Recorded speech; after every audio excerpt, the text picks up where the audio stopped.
Hey, what is going on guys? Cholo Tolentino here and welcome back to the channel where we take awesome out of the box. Now today we're going to be taking a look at two boxes because we are going to be doing a little TWS comparison between these two models. That's the Ugreen Hi-Tune and the Realme Buds Q. The Realme Buds Qs are designed by Jose Levy, who has done works for Hermes. The design is inspired by cobblestones, which is evident in both the designs of the carrying case as well as the buds themselves. Ugreen keeps the Hi-Tune's design simple, with a rectangle-shaped case that is devoid of any buttons. The carrying case is a lot thicker than the flat and rounded design of the Buds Q case. Both cases sport LED indicators for charging, but only the Hi-Tunes have an indicator for the battery capacity. Between the two, the Hi-Tune case has a more visible branding slapped on top. Now, generally, both of these feel really good to hold, so they feel great in the hands and they feel pretty ergonomic to me, so no props there. Popping them open, the Ugreen Hi-Tunes feel more premium with a sort of locking mechanism for the hinge of the case.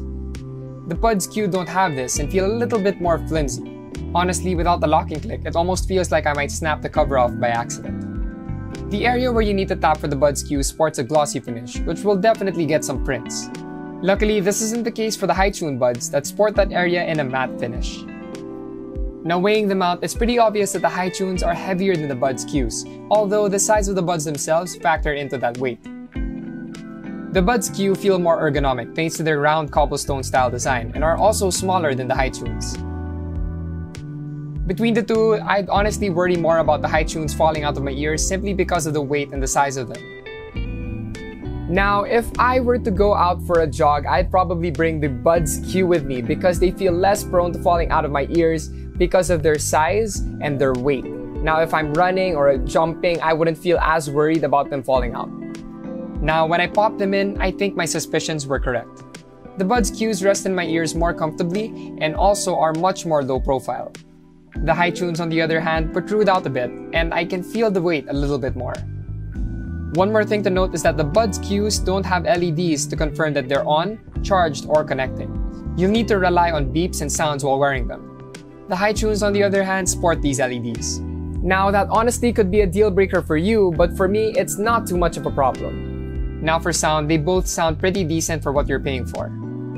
That aside, it'll be important to note that for the Buds Qs, they lean more on the bassy side with compromises on the mids and the highs.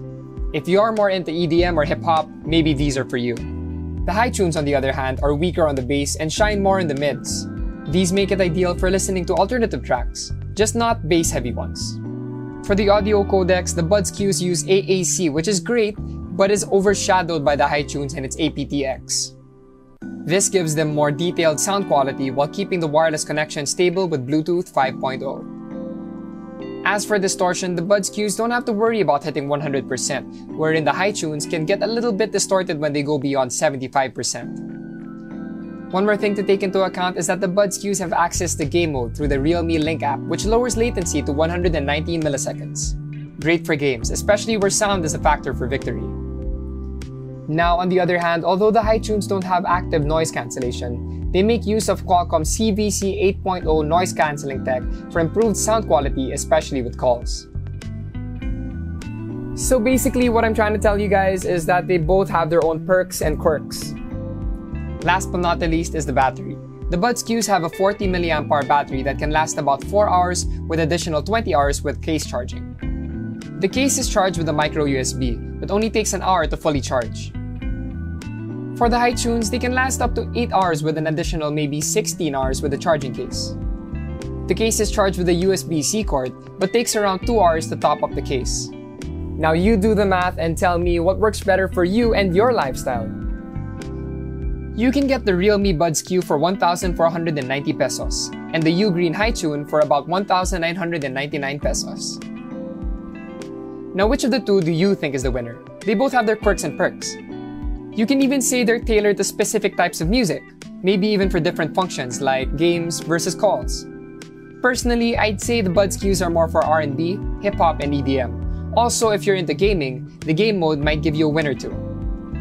For the Hi-Tunes, they're more on rock, acoustic, and alternative. If your day is heavy with calls, the noise-canceling tech will definitely help you out. What about you guys? Which model would you go for? Tell me in the comment section below. I would love to know what you think. You can check out articles on both models on unbox.ph. Also, don't forget to like, comment, share, and subscribe if you enjoyed the video. Hit the notification icon if you want to get them updates when we drop them videos. Once again, I am Charlotte Tolentino, and I'll see you guys in the next one.